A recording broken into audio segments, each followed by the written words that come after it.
Bonjour à toutes et tous et bienvenue pour ce nouvel épisode de Port du casque obligatoire, le format, ou en tout cas la série de podcasts un peu différent du collimateur, de documentaires sonores qui plongent dans l'univers et les métiers de l'industrie de défense, là où l'on conçoit, produit et entretient les matériels qui équipent ensuite les forces armées. Alors après les 5 premiers épisodes qui étaient avec Naval Group, où l'on était donc allé découvrir des navires et des métiers de la construction et des chantiers navals, et aujourd'hui, pour une nouvelle page de ce format, c'est donc avec Arcus que l'on embarque, le grand constructeur de véhicules de l'armée de terre depuis plus de 50 ans, avant ça s'appelait Renault Trucks Défense, pour découvrir à la fois ce qu'ils font en ce moment, ce qu'ils préparent pour demain, et ce à quoi ils réfléchissent sur le long terme. Alors je rappelle tout de même le principe et comment marche ce format par transparence. Ce sont des partenariats qui contribuent à faire vivre le podcast, mais qui sont aussi et surtout une manière d'avoir les moyens de produire ce genre d'épisodes, où on se déplace dans les usines et les sites de production, pour voir et donner à entendre à quoi ressemblent ces métiers et ces activités dont on ne parle pas assez en règle générale, alors que c'est évidemment complètement central aux activités des armées françaises et européennes. Et on est donc allé, en mai dernier, découvrir à la fois ce qu'Arcus a en stock, et puis leurs réflexions et leurs perspectives sur leur site industriel du plateau de Satory, avec 3 responsables du groupe.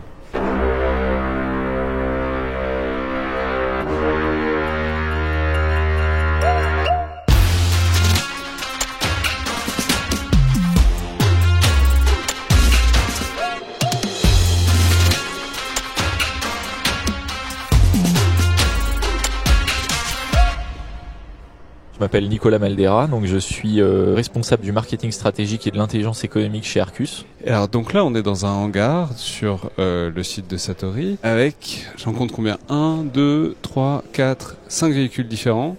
6, ouais. Il y en avait un que j'avais raté qui était derrière moi, qui m'a surpris avec son gros canon. Et donc tous différents, non, il y en a peut-être 2 pareils, il y en a peut-être 2 identiques. Donc dites-nous peut-être qu'est-ce que c'est tous ces véhicules qu'on a autour de nous. Alors là, vous avez un aperçu assez exhaustif de la gamme de véhicules qu'on propose donc chez Arcus. Vous avez en fait tous les segments qui sont représentés. Vous avez la gamme, ce qu'on appelle la gamme des LAV, donc des Light Armored Vehicles, donc les véhicules en gros blindés moins de 12 tonnes. Ouais, il a pas l'air très light, visiblement. Alors, ça a pas l'air très light comme ça, mais en fait, sur le marché, ça reste des petits véhicules. Je peux préciser, il doit faire 4 mètres de haut, 3 mètres de large et peut-être 8 mètres de long, quelque chose comme ça, quoi. Ouais, un peu moins, mais là, on est sur un véhicule qui fait environ 11 tonnes. Et qui embarque 4 ou 5 personnels, donc c'est de la mobilité d'infanterie protégée, donc on fait de la liaison, on fait de la patrouille, on fait de la reconnaissance avec ça, donc c'est les missions, si vous voulez, que nous confient nos clients et à qui on propose ce genre de produits pour répondre à ça. Alors évidemment, c'est déjà super de voir tous ces véhicules côte à côte dans un hangar et de pouvoir les toucher et entrer dedans, mais bon, tant qu'à être là, puisqu'on fait un podcast, autant essayer de les entendre au passage. Est-ce qu'on pourrait les démarrer, les véhicules ou pas ? Faut demander à Étienne. Ce sera possible ? Oui, tout est toujours possible. Tout est possible. Ah non, mais s'il démarre pas, il démarre pas. Ouais. Alors, le premier, celui sur lequel je suis tombé nez à nez pour commencer, le léger de 11 tonnes, c'est donc un Sherpa qu'on va pouvoir entendre causer un peu.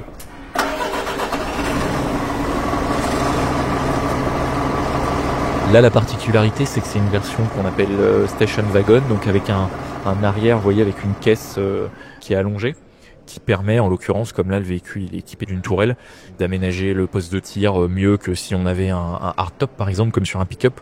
Et donc, on peut emporter de l'équipement supplémentaire, on peut emporter des munitions, on peut emporter des choses comme ça. Disons que, il y a la version pick-up, là, vous avez la version break, quoi. Ouais, exactement. Là, c'est qu'on appelle donc Station Wagon chez nous. Donc ça, c'est un premier segment que vous allez trouver.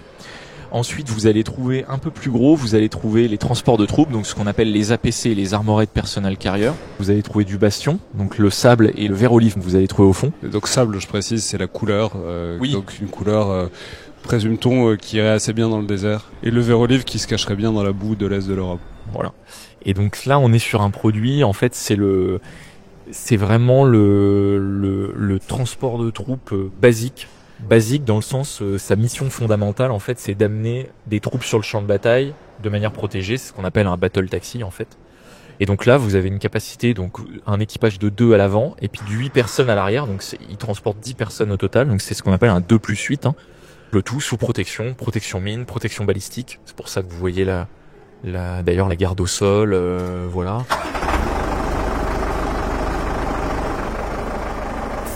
Le tout quand même avec une archi qui est travaillée pour permettre aux aux soldats à l'intérieur, donc de stocker du matériel, d'avoir un peu d'espace pour la tête, etc.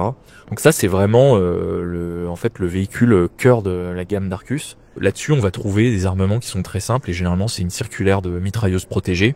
C'est ce que vous voyez sur celui qui est là-bas, puisque c'est pas un véhicule de combat à proprement dit. Le but, c'est d'amener des troupes et donc il faut qu'ils puissent se défendre. C'est pour ça que vous allez trouver une mitrailleuse. Vous n'allez pas trouver forcément un système avec une tourelle, avec un lance-missile, etc. C'est pas trop le sujet de ce genre de véhicule.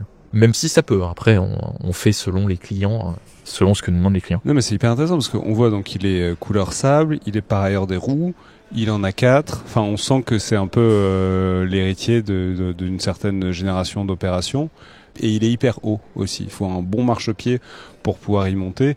Ce qui veut dire enfin, j'imagine, je suppute qu'il est pensé pour être protégé notamment contre ce qui peut péter en dessous, les mines, les IED. Ouais, complètement. En fait, c'est vraiment un véhicule de la génération des années 2010. Donc en fait, les véhicules qui sont nés à la fin des années 2000, début des années 2010, c'était vraiment les véhicules qui étaient designés en fait pour l'Afghanistan, pour l'Irak côté américain. C'est la gamme des MRAP qu'on a appelé. Alors nous, on n'a pas de MRAP là en l'occurrence ici en bonne et due forme, mais là, vous retrouvez exactement les caractéristiques, c'est-à-dire une caisse qui est vraiment surélevée, caisse en V. Vous voyez d'ailleurs, si on s'avance, ça c'est vraiment une archi classique. Vous voyez la forme de la caisse qui est faite. Alors c'est pas du tout, je veux dire, c'est 0% radiophonique ce que vous venez de faire de là, mais j'ai essayé de le décrire. C'est donc, oui. c'est pas que les bords, les côtés du véhicule quand on le regarde de l'avant ou de l'arrière ne sont pas plats, ne sont pas verticaux et horizontaux en dessous.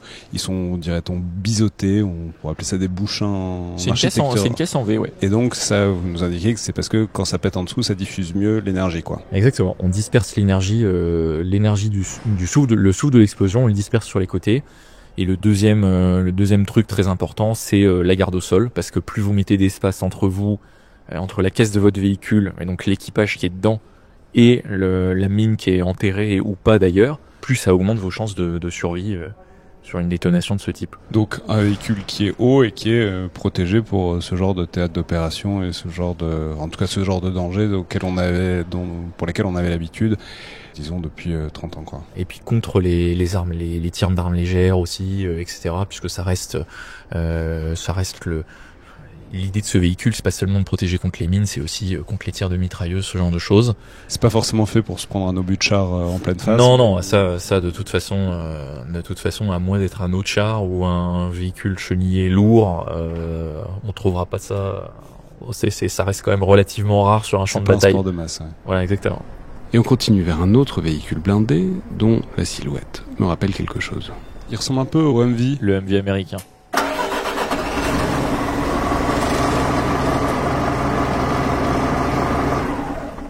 Il y a 2 rangées peut-être de passagers, mais pas plus, et une espèce de coffre à l'arrière qui peut s'ouvrir, coffre un peu biseauté. Alors c'est quoi celui-là ? Alors c'est un Sherpa, c'est la même gamme que celui qu'on a vu avec la tourelle juste avant, mais là vous avez une version scout, donc c'est-à-dire avec un plateau arrière indépendant et un hardtop, donc un espèce de coffre en fait, exactement comme sur le Humvee américain. C'est à peu près la même forme, ça ressemble, c'est des véhicules, c'est pas exactement la même génération. Le Sherpa chez nous, il est sorti en 2006, donc le Humvee américain était déjà en service. Ouais, le Humvee américain, c'est avec ça qu'ils ont envahi l'Irak et l'Afghanistan. Mais voilà, exactement. Donc on va trouver à l'époque de l'Irak quand ce véhicule est sorti, en fait les Humvee américains, les M1151, ils étaient en service blindés de cette manière, donc plus petits, avec un moteur plus petit, etc. Mais c'était la même archi. Voilà, avec le hardtop à l'arrière, le coffre, et puis le reste de la cabine qui était blindé, avec un équipage de 4, 2 à l'avant, 2 à l'arrière, et puis la mitrailleuse en superstructure évidemment. Et vous vous êtes dit donc la philosophie est bonne, on garde l'idée, mais on met des technos un peu plus modernes. Oui, alors après par contre le Humvee de mémoire, ça allait jusqu'à 7-8 tonnes peut-être maximum, et le Humvee était en souffrance. Ça c'est un véhicule qui monte plutôt à 11, et donc lui il a été conçu avec un vrai châssis militaire.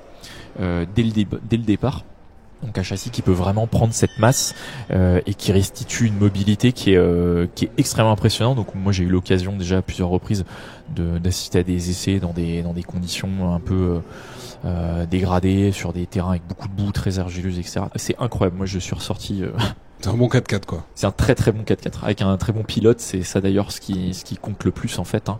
C'est la qualité de l'équipage et notamment du pilote pour exploiter la mobilité d'un véhicule comme ça. C'est fantastique. Hein. Voilà. On peut ouvrir les portes ?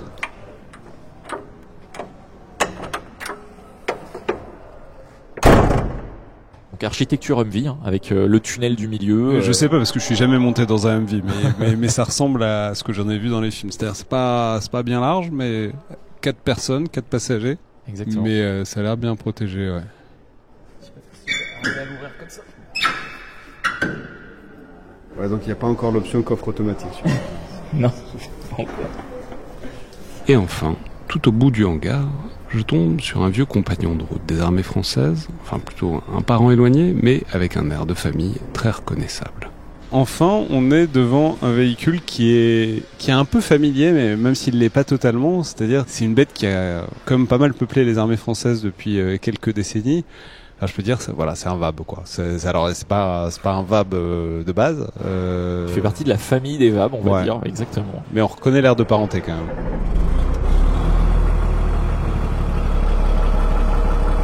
Alors l'air de parenté, il est très évident si vous vous positionnez devant, puisque vous allez trouver exactement le même nez. Les VAB, je rappelle, c'est les véhicules de l'avant blindé qui ont fait le transport de troupes, dans la mobilité tactique pendant un paquet de décennies pour l'armée de terre française. C'est le véhicule donc, que l'armée française a commandé à 4500 exemplaires. Il y en a eu un peu plus de 5000 produits, puisqu'il y en a qui ont été exportés. Vous en trouvez à Chypre, dans des pays en Afrique, etc. Il est retiré du service aujourd'hui pour être remplacé par le Griffon.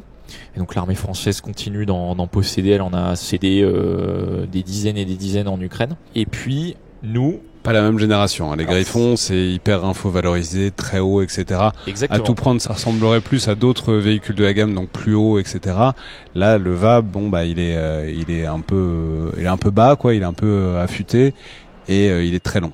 En fait, le VAB, nous, on a repris l'architecture du VAB conventionnel, le VAB Mark I qui équipait l'armée française. Donc là, il y a eu un VAB Mark II qui en fait était un prototype qui a été fait au milieu des années 2010. Et là, vous avez le VAB Mark III, donc qui est le troisième de la série, qui est en 6.6, contrairement au VAB Mark I qui est en 4.4. Donc 6 roues, 3 de chaque côté, quoi. Alors, le VAB Mark I, il y avait une version 6.6 qui n'a pas été commandée par l'armée française pour des raisons budgétaires dans les années 80, mais mettons. Et donc ça, c'est un véhicule qui a une architecture qui est assez spécifique puisque vous n'allez pas trouver le moteur à l'avant et votre compartiment équipage et transport de troupes à l'arrière. En fait, le moteur, vous allez le trouver juste derrière le poste équipage, donc en l'occurrence le pilote. Et d'ailleurs, si vous vous mettez juste ici, vous allez le voir assez nettement. En fait, vous voyez qu'il y a un espèce de couloir d'accès qui relie le compartiment avant, pilote, chef de bord et le compartiment arrière transport de troupes. Et en fait, votre moteur, il est intégré. C'est la même architecture que le VAB Mark I, le VAB que tout le monde connaît, la bête de Somme. Vous allez avoir votre moteur en fait qui est intégré sur le côté gauche du véhicule. Donc c'est une intégration un peu particulière. C'est ce qui donne un véhicule plutôt long, mais aussi plutôt bas sur pattes. Donc pour être clair, le moteur est derrière le conducteur et pas devant, quoi. Exactement. S'il y en a un qui veut bricoler en route, c'est possible, quoi. C'est une architecture qui peut ne pas avoir que des avantages. Comme vous avez quasiment votre moteur dans l'habitacle et qu'il n'est pas à l'avant, vous pouvez avoir des niveaux de bruit qui sont supérieurs. Enfin voilà, bon. Donc là, il y a eu tout un travail d'insonorisation qui a été fait. Bon, après, je vais le dire, j'ai vu quelques fois l'intérieur de VAB. C'est un peu mieux, quoi. C'est un peu, on a gagné, la mousse dans les sièges a l'air mieux, quoi. Alors, déjà parce qu'il y en a, donc exactement, déjà parce qu'il y en a, et puis en fait c'est un véhicule qui est au standard un peu de ce qu'on attend en termes d'ergonomie, de ce qu'une armée moderne attend en termes d'ergonomie au XXIe siècle. Pour vous donner une idée, le VAB de mémoire, il a été construit autour du 75e percentile. Et celui-là, c'est le 95e percentile aujourd'hui de la population. C'est-à-dire que vous avez 95% de la population, des tailles de la population. Le véhicule est fait pour eux. Ce qui était moins le cas avant. Les gens étaient plus petits aussi. Depuis la conception du VAB début des années 70, la population générale, elle a grandi. Et donc, les véhicules sont plus grands aussi pour cette raison. Donc les grands se cassent moins le dos dans celui-là. Alors après, c'est toujours théorique quand on met un casque et qu'on est grand, qu'on a le matériel, les sacs d'allègement, etc., etc. Même si le véhicule vous paraît grand, c'est très vite rempli, mais c'est beaucoup plus confortable. Et puis il est quand même mieux protégé, vous avez une protection qui est supérieure. Vraisemblablement climatisé. Il est fait pour les climats chauds. Il a été testé d'ailleurs à de nombreuses reprises dans ces pays-là. Mais non, mais c'est hyper intéressant parce que je peux dire, il a l'air quand même hyper rustique. C'est-à-dire, c'est pas, enfin bon, il n'a pas la même tête que la génération suivante qui est hyper info-valorisée, avec plein d'écrans partout, avec voilà. Mais ouais, en tout cas, je suis moins angoissé à la perspective de devoir passer 20 minutes dedans que je l'étais devant un VAB historique, quoi. Alors ensuite, une fois qu'on a fait le tour de l'existant, l'avantage d'être dans un centre d'essai comme celui-ci, c'est de pouvoir découvrir aussi les projets en cours et les prototypes. D'ailleurs, c'est très utile de n'être qu'un podcast et pas un format vidéo, parce que souvent ce serait compliqué à filmer tout ça, ça reste un peu secret. William Thomas Beaulieu, directeur innovation Arcus. Ici, on est à l'endroit des innovations, enfin il y en a pas mal. Notamment, il y en a une qui a un peu la carcasse ouverte. Qu'est-ce que c'est, celui-là ? C'est le Scarabée. C'est notre proposition pour l'appel d'offres à l'époque du VBAE, donc du véhicule d'aide à l'engagement, qui nous permettait de faire des propositions technologiques à l'époque pour montrer ce que pourrait devenir le VBAE à terme. Et, donc un véhicule un peu léger, de reconnaissance derrière la Z1000, le successeur du VBL pour les armées françaises. Exactement, le successeur du VBL et effectivement il a tenu son objectif puisqu'on est en cours justement de développement du VBAE, notamment effectivement au travers de programmes européens avec notamment le groupe John Cockerill Défense. Et donc ça nous a permis de mettre en avant un certain nombre de technologies, dont notamment effectivement le premier véhicule hybride militaire avec un V6 diesel de 300 chevaux et une tranche électrique de 100 chevaux, ce qui permet tout un tas d'utilisations opérationnelles spécifiques, avec bien sûr un boost d'énergie, de la furtivité, puisqu'il peut faire 12 km en mode électrique, ce qui suffit amplement en fait pour une approche à 2 km. Ça veut dire qu'en phase finale, quand on se rapproche vraiment de l'ennemi, on met le mode électrique, mais que sinon pour les trajets, pour les transports ordinaires, on reste en mode essence. C'est vraiment le dernier kilomètre où il faut être furtif. Exactement. Et l'axe en fait de développement de l'énergie, parce que c'est un des 4 axes stratégiques d'innovation, c'est aussi de positionner Arcus comme fournisseur d'énergie. C'est-à-dire que par rapport à ce qu'on peut voir dans le civil en termes d'hybridation, les cas d'emploi vont être un peu différents. On va demander plutôt au véhicule de revenir sur une base opérationnelle batterie pleine pour alimenter la base opérationnelle en veille. Et donc il y a un vrai changement de cas d'usage avec ces hybrides qui nous permet de pouvoir finalement alimenter, parce qu'évidemment on a un besoin croissant en énergie sur les bases opérationnelles et sur nos véhicules, que ce soit en termes de système d'information, de brouilleurs, etc. Et donc on a un vrai plus stratégique aussi également à avoir des véhicules hybrides sur le terrain pour apporter de l'énergie aux bases opérationnelles. C'est-à-dire, il ne s'agit pas de faire le plus de terrain possible en mode électrique pour sauver la planète, même si c'est bien, hein, mais il s'agit de pouvoir avoir un petit poste électrique, ça fait une grosse batterie de recharge pour tout ce qu'on a besoin de brancher dessus en camp de base, quoi, c'est ça ?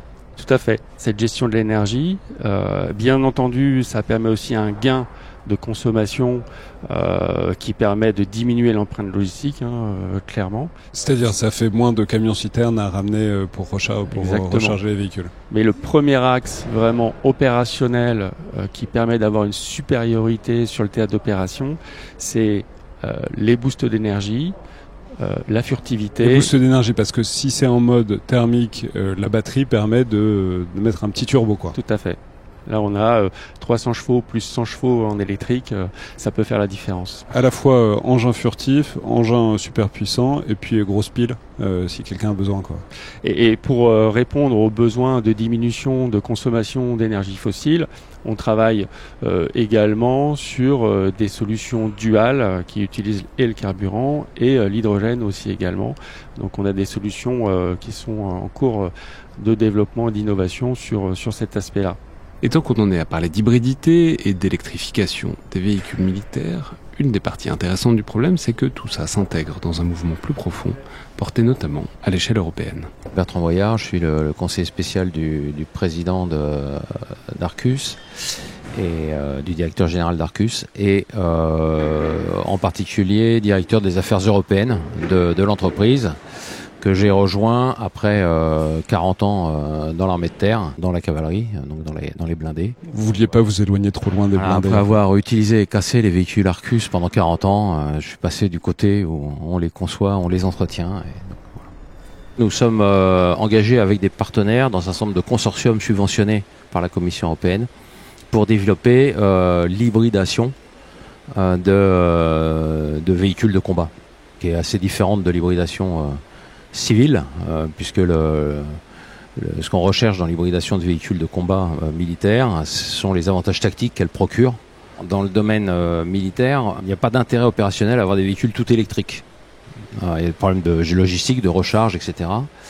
Mais la partie thermique restera toujours indispensable, qui est un point d'ailleurs très important dans les tendances actuelles. Il faut qu'on puisse encore trouver des moteurs à combustion interne à horizon des décennies à venir pour les véhicules militaires. Donc très probablement, il faudra que les directives européennes aménagent une exception, une dérogation pour les véhicules militaires. Vous voulez dire l'interdiction des moteurs thermiques à horizon 2035? De base, les militaires aussi sont censés rouler en tout électrique. Nous travaillons avec des moteurs civils. Nous ne faisons pas nous-mêmes nos moteurs, il faut pouvoir encore les trouver sur le marché. Si l'Europe veut rester souveraine, il faut qu'elle continue à avoir des moteurs à combustion interne civils au-delà de 2035. Sinon, les véhicules militaires européens seront obligés de rouler avec des moteurs américains, indiens, japonais, brésiliens, je ne sais pas. Voilà. Donc voilà, ça c'était un bon exemple. Ensuite, nous fournissons toutes les plateformes que vous avez vues potentiellement dans le cadre de ces consortiums pour que d'autres partenaires européens y installent des systèmes qu'ils développent dans le cadre de ces subventions, puisque voilà, on a une palette de plateformes très riche, puisque ça va de 3 tonnes à 25 tonnes, et donc on peut répondre à tout un tas de sollicitations pour pouvoir intégrer des systèmes d'autres partenaires et les tester, le tout dans le cadre de projets européens. Là, évidemment, quand on parle de véhicules hybrides, voire électriques, bon, forcément, ça fait un bruit un peu différent. Et ce qui fait ce bruit, c'est clairement autre chose que ce qu'on a vu jusqu'à présent. Pas un engin habité, mais une plateforme un peu étrange qui repose sur 4 roues. Ça fait un peu la taille d'un petit 4x4, mais s'il n'y avait pas de cabine dessus. C'est-à-dire il y a juste une plateforme plate à mi-hauteur. Donc qu'est-ce que c'est ? C'est une plateforme polyvalente, par définition. Donc ce plateau-là, en fait, permet de pouvoir plugger dessus les systèmes dont on a besoin vis-à-vis d'une mission. Donc effectivement, c'est un 4x4, c'est globalement un poids total en charge entre 1,5 tonne et 2 tonnes. Une charge utile de 700 kg, donc c'est une grosse bagnole, c'est une grosse bagnole, effectivement, qui a la spécificité de ne pas avoir de conducteur et qui est aujourd'hui notre proposition de robotisation sur les plateformes inférieures à 2 tonnes. C'est un banc de test aussi également sur un certain nombre d'éléments pour justement construire aussi notre doctrine d'emploi. C'est un vrai sujet, la doctrine d'emploi, autour des discussions sur comment est-ce qu'on utilise les robots sur le théâtre d'opération, quelles sont les missions qu'on demande. Il y a une vraie nécessité de maîtrise complète de la mission du système robotisé. C'est-à-dire comprendre ce que ça peut faire et à quoi c'est OK de les utiliser et à quoi c'est moins OK. Comment faire en sorte que la valeur ajoutée soit maximum sur le théâtre d'opération. On voit que le civil avance très vite sur ces technos-là d'intelligence de conduite. Donc, c'est-à-dire globalement sur des voitures qui se conduisent toutes seules. Effectivement. Qu'on n'a pas encore en Europe, mais il y en a certaines aux États-Unis. Et en gros, les logiciels, ils fonctionnent dans une certaine mesure, en tout cas. Exactement. Et le but, c'est effectivement de pouvoir avoir des technologies dites duales, donc civiles, militaires, qu'on puisse plugger sur ce middleware Dreller et nous permettre d'aller rapidement sur des plans de validation bien sûr spécifiques militaires, mais se basant sur des technos. Oui, parce que la tâche elle est quand même pas tout à fait la même entre un champ de bataille terrestre avec des trucs qui tombent, qui explosent de partout, etc. et une bagnole qui roule sur une autoroute américaine relativement rectiligne, quoi. C'est tout l'enjeu en fait. C'est vraiment de faire en sorte qu'on puisse aller vérifier sur l'ensemble des cas opérationnels militaires ces technologies dites civiles. Et alors ça marche bien pour l'instant ?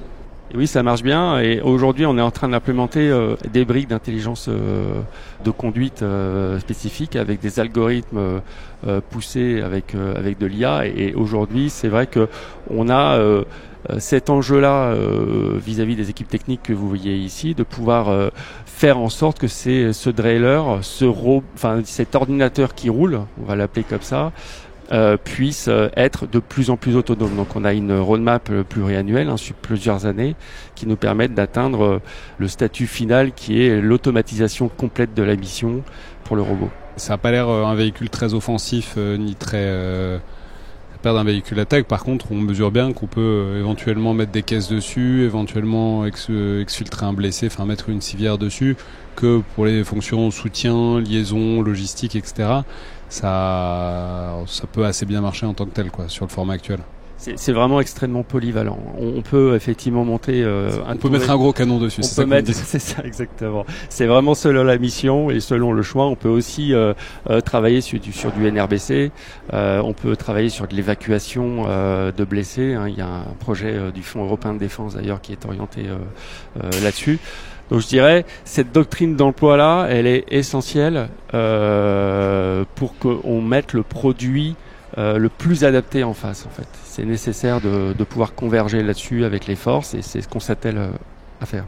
Et donc si demain ou après-demain on vous en commande 5000 des comme ça, c'est possible ou c'est, comment dire, on en est encore un peu loin ? Aujourd'hui, nos capacités industrielles sont en fait en réalité très loin d'être pleinement employées. Donc à partir du moment où il y a effectivement des commandes fermes, nous saurions répondre aux commandes de la France et des pays européens au sens large avec notre appareil industriel. Les commandes sont toujours pas passées malgré l'économie de guerre et tout ça. En France, il y a un certain nombre d'activités et de commandes, mais les commandes, notamment européennes, restent à confirmer, quoi. C'est toujours l'ambiguïté qu'on peut voir en ce moment entre la volonté d'unicité et notre capacité à le faire. C'est-à-dire, on vous demande d'avancer et le cas échéant de produire, mais on vous les achète pas, c'est ça, à peu près ? Non, les commandes, en fait, ne permettent pas d'utiliser pleinement notre outil industriel. Un grand merci à toutes les équipes d'Arcus pour ce partenariat et de nous avoir ouvert leurs portes et de nous avoir présenté leur production et leurs réflexions sur l'avenir des véhicules militaires. Et à bientôt, j'espère, pour d'autres épisodes sur les objets et les métiers de l'industrie de défense. C'était Le Collimateur, un podcast produit par Alexandre Jublin avec la collaboration de Camille Codor, prise de son Clément Morel et réalisation Benoît Laure. Comme toujours, si vous avez des retours ou des commentaires, n'hésitez pas, c'est toujours extrêmement instructif, surtout sur des formats un peu différents comme celui-ci, que ce soit sur les outils de Spotify ou d'Apple Podcasts. Merci à toutes et tous, et à la prochaine fois.